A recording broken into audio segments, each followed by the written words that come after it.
যে আল্লাহ রাব্বুল ইজ্জত আমাকে আপনাকে জীবনের এই পর্যায়ে এখন পর্যন্ত সুস্থ সবল অবস্থায় রেখেছেন এবং পাক পবিত্র হয়ে পবিত্রতম ইবাদতের স্থান মসজিদে জুমার নামাজ আদায়ের উদ্দেশ্যে আগে আগে উপস্থিত হওয়ার তৌফিক এনায়েত ফরমালেন। সেই মহান রবের দরবারে সবাই একবার কালেমাতুশ শুকর পাঠ করি, সকলেই বলে আলহামদুলিল্লাহ। এই উপস্থিতি, মুসলমানের জীবন পুরোটাই ইবাদত। যদি আমরা নিজেদেরকে, নিজেদের মেন্টালিটি, চিন্তার জগৎকে সেভাবে সাজিয়ে নিই।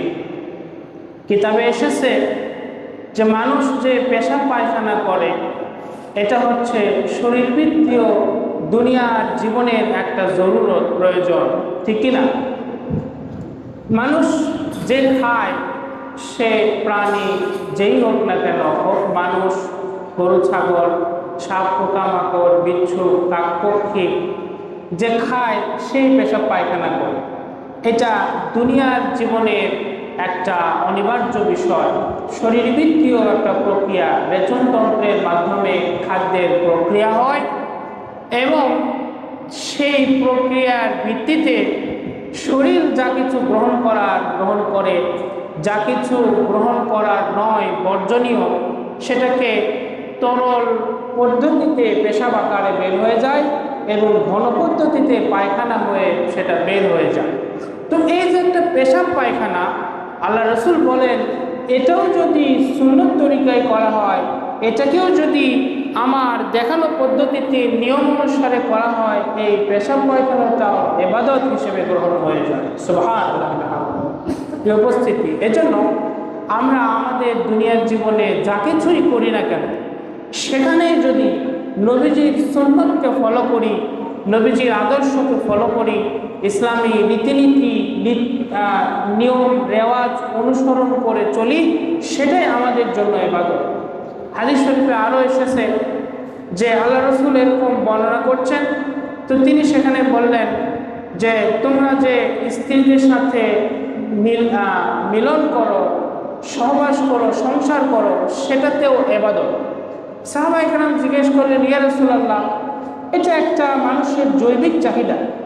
সরাসরি হাদিসে এসেছে, এজন্য আমি আপনাদের সামনে বলছি, নতুবা এগুলো তো প্রকাশ্যে বলার বিষয় নয়। আল্লাহ রসুলকে সাহাবারা জিজ্ঞাসা করেছে, ইয়া রাসূলুল্লাহ, এটা আবার ইবাদত হয় কি করে? এটা তো মানুষের জৈবিক চাহিদা। আল্লাহ রসুল বললেন যে এটা যদি তোমরা শরীয়ত পদ্ধতিতে বিবাহ বন্ধনে আবদ্ধ না হয়ে অন্য কোনো স্ত্রী লোক, নারী লোক, রমণীর সাথে যদি এই আচরণটা করতে, তাহলে সেটা গুনাহ হইতো কিনা? সাহাবারা উত্তর দিলেন, হ্যাঁ, এটা তো গুনাহ হইতো। তো বলে, যেহেতু তোমরা ইসলামী বিধিবিধান অনুযায়ী বিবাহ করে বৈবাহিক নিয়মে স্ত্রীর সাথে এই কাজটি করতেছ, এই জন্য হারাম থেকে বেঁচে থাকার কারণে এটা হচ্ছে একটা ইবাদত। সুবহানাল্লাহ।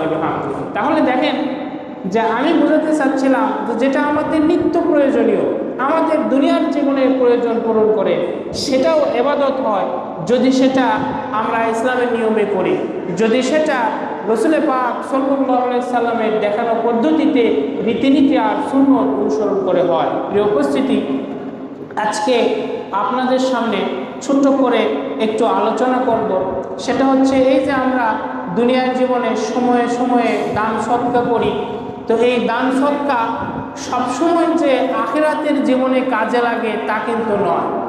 আমাদের এই দুনিয়ার জীবনেও এই দান সদকার একটা সিগনিফিকেন্স আছে।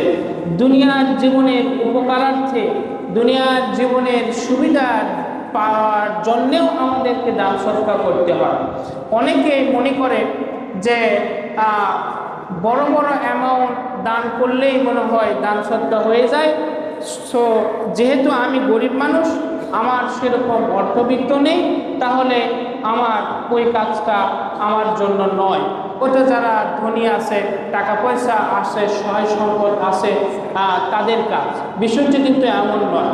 দান সদকা এটা সবসময় অর্থ দিয়ে হয় না, কখনো কখনো আপনার সময় দিয়েও দান সদকা হয়, কখনো কখনো আপনার বুদ্ধি দিয়েও সদকা হয়ে থাকে।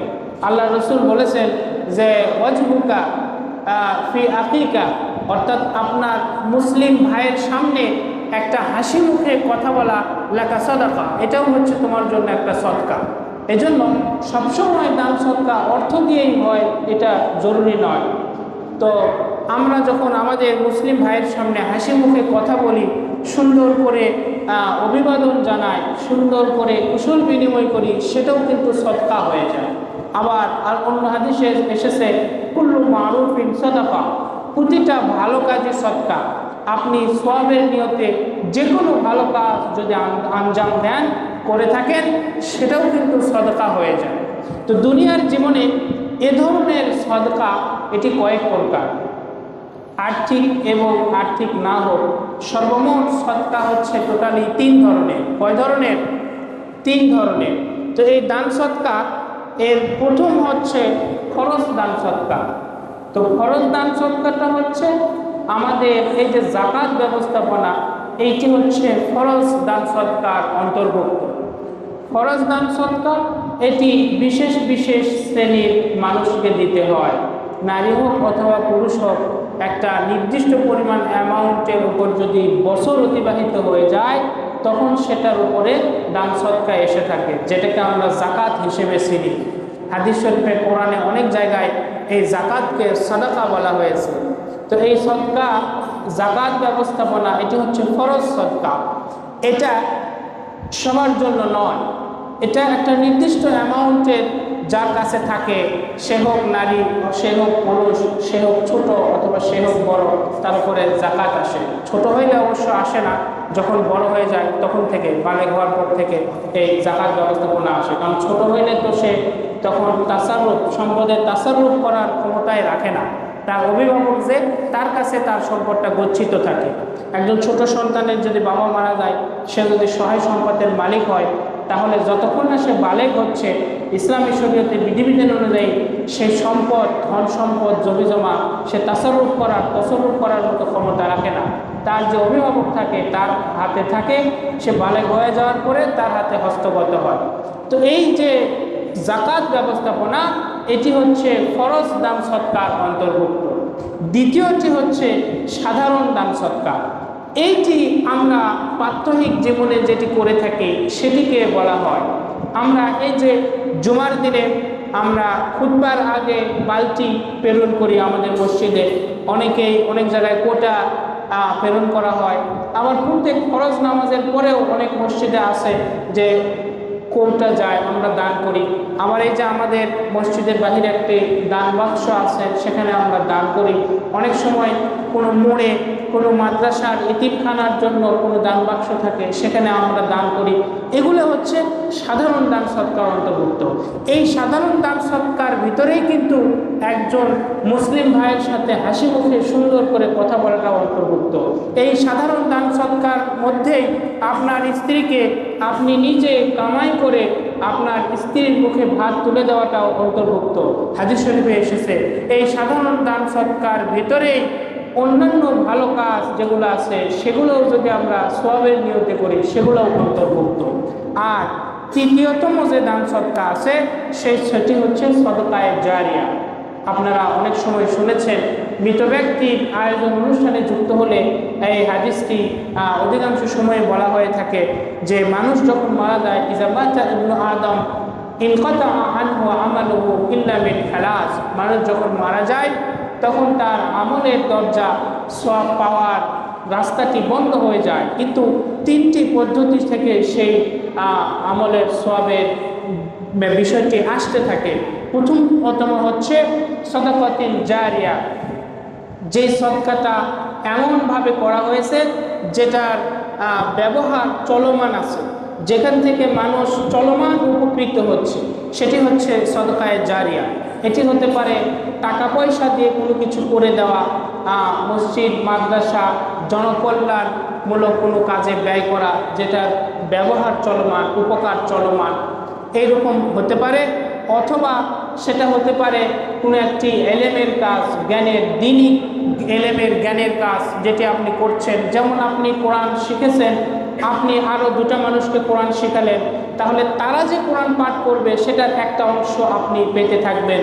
আবার তারা যদি কাউকে শেখায় তাহলে সেই পরবর্তী যতগুলো মানুষ শিখবে সেখান থেকে একটা পার্সেন্টেজ তাদেরকে কমানো ব্যতীত আপনি পেতে থাকবেন। এটাও কিন্তু সদকায়ে জারিয়া। এজন্য বলছিলাম যে আমরা দান সদকা মানে সবসময় মনে করে থাকি অর্থ করি, টাকা পয়সা, এটা নয়। দান সদকার বিভিন্ন ভেরিয়েন্ট আছে। তো এই যে সদকায়ে জারিয়া, যেটার উপকার, যেটা কার্যক্রম চলমান আছে, উপস্থিতি। তো এই যে তিনটা সদকার কথা আমরা জানলাম, ফরজ সদকা যেটা হচ্ছে যাকাত, সাধারণ সদকা যেটা আমরা স্বাভাবিকভাবে টাকা পয়সা দান করি, মানুষের সাথে ভালো আচরণ করি, কথা বলি, সাহায্য সহযোগিতা করি, বুদ্ধি দিয়ে, পরামর্শ দিয়ে, এগুলো সাধারণ সদকার মধ্যে অন্তর্ভুক্ত। আর সর্বশেষ তৃতীয় নম্বর সদকা হচ্ছে সদকায়ে জারিয়া, এমন কোনো কাজ করা, টাকা দিয়ে, অর্থ দিয়ে, বুদ্ধি দিয়ে, পরামর্শ দিয়ে এমন কোনো কিছু ঘটানো যেটার ফলাফল চলমান। উপস্থিতি, এই তিনটা সদকার মধ্যে সবচেয়ে উত্তম হচ্ছে ভালোটিকে দেওয়া। কি টিকে দেওয়া? ভালোটিকে দেওয়া। আমার ওস্তাদ, আমি যখন বগুড়া মাদ্রাসায় পড়তাম, উনি বলতেন যে একবার আমি আমার শিক্ষকের সাথে শহরে যাচ্ছি রিক্সায়। তো 7 নম্বর হুজুর নামে পরিচিত, মারা গেছেন অনেক আগে। তো একজন রিক্সা, শহরে ভিড় দাঁড়িয়ে আছে, একজন ভিক্ষুক আসছে। তো বলে আমি পকেট থেকে কিছু টাকার নোট বের করলাম এবং বের করে সেখান থেকে দেখলাম যে নোটটা সবচাইতে বেশি দুর্বল হয়ে গেছে, সেই ছেঁড়া ছেঁড়া ভাব, ওই নোটটা আমি বের করে দিলাম। তো তখন আমার হুজুর উনি বললেন যে তুমি ওটা এখনই ফিরে নাও। সাথে সাথে ফিরে নিয়ে বললেন যে তুমি এই তোমার নোটের মধ্যে থেকে ওই সমপরিমাণ টাকাটাই একটা চকচকে সুন্দর নোটটা তুমি দিয়ে দাও। তো বলে আমার চাক্ষুষ যখন এই কাজটি আমার সামনে করলেন, সারা জীবন ওটা আমার মনে থাকে। যখনই আমি দান করার জন্য টাকার নোট বের করি, তো 10 টাকার নোট যদি 5টা থাকে, আমি চিন্তা করি 5-এর মধ্যে সবচেয়ে ভালো যেটা সেটা দেই। এটা আমার শিক্ষা, এটা এসেছে। তো জীবনে এ ধরনের শিক্ষা থাকতে হয়। এটা কিন্তু কোরআন হাদিসে আছে। আল্লাহ রাব্বুল ইজ্জত সূরা বাকারার 92 নম্বর আয়াতে বলেছেন, লান তানালুল বিররা হাত্তা তুনফিকু মিম্মা তুহিব্বুন। তোমরা কিছুতেই পূর্ণ সওয়াবের অধিক হকদার হবে না, নাগাল পাবে না, যতক্ষণ না তোমাদের সবচাইতে প্রিয় জিনিসটা তোমরা দান করবে। লান তানালুল বিররা হাত্তা তুনফিকু মিম্মা তুহিব্বুন। তোমরা যা কিছু পছন্দ করো, যা কিছু মহব্বত করো, ভালোবাসো, সেখান থেকে তোমরা কিছু অংশ দান না করবে ততক্ষণ পর্যন্ত তোমরা সর্বোচ্চ সওয়াবের ভাগীদার হবে না। প্রিয় উপস্থিতি, এটা প্রায় দেখা যায়। আমিও এক সময় এরকমটা করতাম যে দান করতে হলে দেখতাম যে সবচাইতে নষ্ট নোট কোনটা, সবচাইতে নরম, ময়লা হয়ে গেছে, সেটা আমরা দান করতাম। অথচ মান কিন্তু একই। তারপরও মনের ভিতরে একটা মনের কলুষতা, যে মন চায় যেটা হাত থেকে ছুটে যাচ্ছে সেটা খারাপ যাক, যেটা কাছে আসে সেটা ভালো থাকুক। কিন্তু আল্লাহ বলছেন না, যেটা দিচ্ছ সেটা যেহেতু আমার খাতায় জমা থেকে যাচ্ছে, বলে ইউদলামুনা ফাতিলা, আল্লাহ বলছে আমাকে যেটা দাও, আমার উপরে দায়িত্ব হয়ে যায় সেটা তোমাকে আবার ফিরিয়ে দেওয়া, হয়তো দুনিয়ায় অথবা আখেরাতে। মার যাওয়ার কোনো সুযোগ নাই। আমি আপনি যেটা খাই, যেটা ব্যবহার করি, সেটা তো দুনিয়ায় শেষ হয়ে যায়। কিন্তু যেটা আল্লাহর রাস্তায় দেই, যে টাকা, অর্থ, সম্পদ, বুদ্ধি, পরামর্শ, ভালো কিছু যা কিছু করি, সেটা আল্লাহর খাতায় জমা হয়ে যায়। আল্লাহর দায়িত্ব হয়ে যায় ওটা আমাকে আবার ফিরিয়ে দেওয়া সওয়াব আকারে, অথবা দুনিয়ার জীবনের কোনো উপকার, কোনো ভালাই, কোনো কল্যাণের দিক আমাকে দিয়ে, কোনো নিয়ামত দিয়ে। তো সেই সুতরাং আল্লাহ বলছেন যে যেহেতু এটা আমারও দায়িত্ব তোমাকে সেটাকে ফিরিয়ে দেওয়া, সুতরাং যেটা দিচ্ছ সেটা তোমার মহব্বতের জিনিস যেন হয়। প্রিয় উপস্থিতি, এরপরে কোরআনে আরেক জায়গায় সূরা বাকারা 267 নম্বর আয়াতে আসছে, আনফিকু মিন তাইয়্যিবাতি মা কাসাবতুম। তোমরা যা কিছু উপার্জন করো, এই নিজ হাতে যা কিছু কামাই করো, উপার্জন করো, তার মধ্যে উৎকৃষ্ট জিনিসসমূহ থেকে আল্লাহর পথে ব্যয় করো। আরও একটি হাদিস ছিল আবু তালহার জীবনী ঘটনা, আমি সেটি বলবো না, আরও কিছু কথা বলবো বলে তো আমরা বলছিলাম যে সদকা তিন প্রকার, একটা হচ্ছে ফরজ সদকা যেটি হলো যাকাত, আরেকটি হচ্ছে সাধারণ সদকা যেটি আমরা স্বাভাবিক সময় দিয়ে থাকি, দান সদকা করে থাকি, আরেকটি হচ্ছে সদকায়ে জারিয়া যেটার উপকার চলমান থাকে, সেটার সওয়াবও চলমান থাকে এমনকি মৃত্যুর পরে পর্যন্ত। আর এই সদকাটা করতে হবে প্রিয় জিনিস থেকে। কি জিনিস থেকে? প্রিয় জিনিস থেকে। ইনশাল্লাহ আমরা চেষ্টা করব, সেটা অল্প হোক, বেশি পরিমাণে হওয়ার দরকার নেই। 2 টাকাও যদি হয় তাহলে আমার পকেটে যে নোটগুলো আছে সেখান থেকে সবচাইতে ভালো নোটটা আমরা দেওয়ার চেষ্টা করবো। আল্লাহ পাক আমাদের তৌফিক দিয়ে সকলে বলে আমিন। প্রিয় উপস্থিতি, তো দান সৎকার বলছিলাম যে শুধুমাত্র আখিরাতের সওয়াব নয়, দুনিয়ার জীবনেও দান সৎকার কিছু উপকার আছে, সে বিষয়টি মূলত আলোচনা করছিলাম। তো সর্বপ্রথম উপকার হচ্ছে দান সৎকার, এটা হচ্ছে বালা মুসিবতকে দূর করে। কি করে? বালা মুসিবতকে দূর করে। প্রায় আমি আমার পড়াশোনায় প্রায় 9টি দুনিয়াবি উপকার পেয়েছি, যতটুকু সম্ভব হয় আপনাদের সামনে একটু আলোচনা করছি, পরবর্তীতে ইনশাআল্লাহ আমরা বিষয়টি করব। সর্বপ্রথম কথা হচ্ছে বালা মুসিবত দূর হয়। কি হয়? বালা মুসিবত দূর হয়। তো এটি এসেছে সুনানে তিরমিজির একটি হাদিস শরীফের মধ্যে। আল্লাহ রাসূল বলেছেন, ইন্নাস সাদাকাতা লা তুতফিউ গাদাবার রাব্বি ওয়া তাদফাউ মিতাতাস সূ। নিশ্চয় দান সদকা, সাধারণ যেই দান সদকা তোমরা করে থাকো, যেটা আমি তোমাদের উপরে ওয়াজিব করে দেই নাই, ফরজ করে দেই নাই, তোমরা নিজেদের জায়গা থেকে নিজেদের মন মতো প্রয়োজন অনুপাতে তোমরা সওয়াবের আশায় যে সদকা করেছো, ইন্না সাদাকাতা, এরকম সদকাটা লা তুতফিউ গাদাবার রাব্বি, আল্লাহ রাব্বুল ইজ্জতের ক্রোধকে, রাগকে প্রশমিত করে দেয়। ওয়া তাদফাউ মিতাতাস সূ, আর অপমৃত্যুর হাত থেকে রক্ষা করে। 2টার কথা বললেন এই হাদিসে। আল্লাহ রাসূল বললেন লা তুতফিউ গাদাবার রাব্বি, আল্লাহর ক্রোধকে, এই আমাদের উপরে আমরা যখন গুনাহ করি তখন আল্লাহ পাক রেগে যায়, বান্দার উপরে অসন্তুষ্ট হয়। এই অসন্তুষ্টিটাকে দূর করে সদকা। কি দূর করে? সদকা। আবার আল্লাহ রাসূল বললেন ওয়া তাদফাউ মিতাতাস সূ, মানুষের যে অপমৃত্যু হয়, হঠাৎ মৃত্যু হয়, অ্যাক্সিডেন্টালি যে মৃত্যু হয়, এ ধরনের মৃত্যুর হাত থেকে সদকাগুলো আমাদেরকে বাঁচিয়ে দেয়। সুবহানাল্লাহ বিহামদিহি।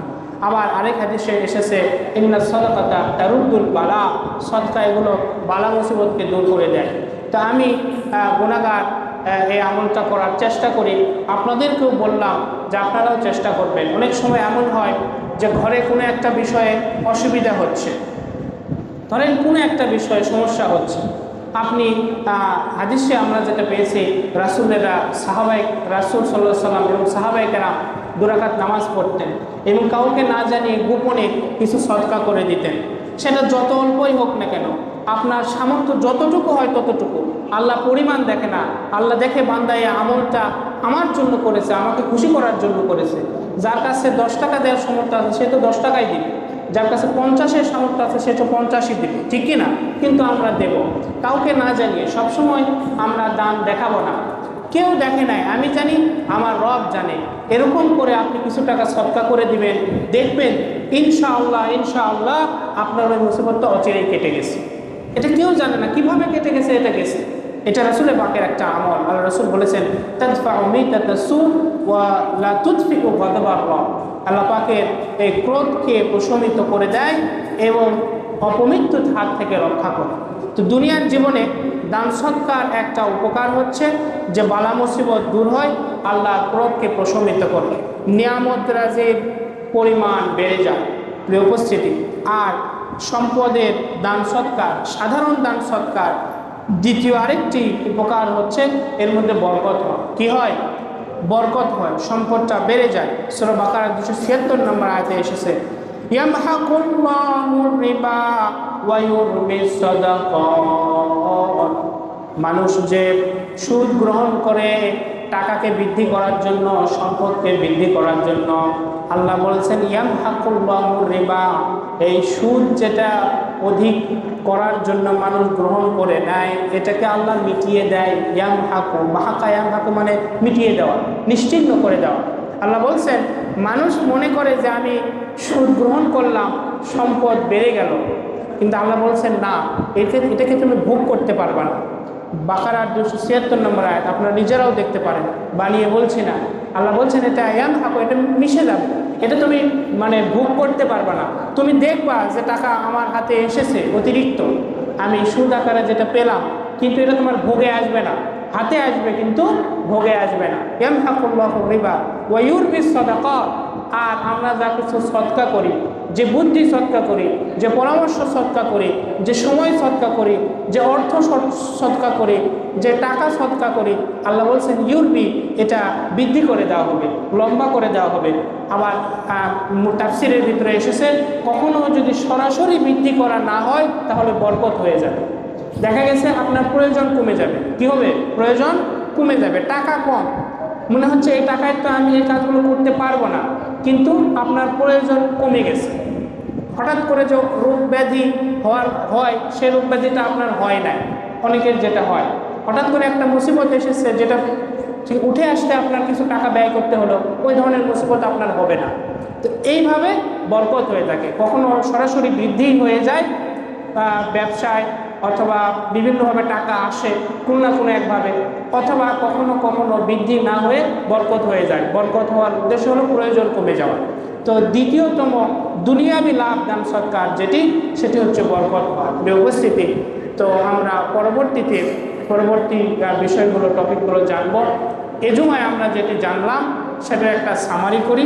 প্রথম কথা হচ্ছে যে দান সৎকা এটি 3 প্রকার। ফরজ সৎকা যেটি হচ্ছে যাকাত, আর একটি সাধারণ দান সৎকা, সেটির মধ্যে টাকা পয়সা যেমন আছে অন্যান্য বিষয় তেমন আছে। তৃতীয়ত হচ্ছে সদকায়ে জারিয়া। আর এই যে সাধারণ দান সৎকা, এটির প্রায় 9টি আমি বের করেছি বা পেয়েছি দুনিয়াবি উপকার আছে। প্রথমতম উপকার হচ্ছে বালা মুসিবত দূর হয়, আল্লাহর ক্রোধ প্রশমিত হয়ে যায়। দ্বিতীয়তম উপকার হচ্ছে যে হয়তো সরাসরি বৃদ্ধি হয়, নতুবা বরকত হয়ে যায়।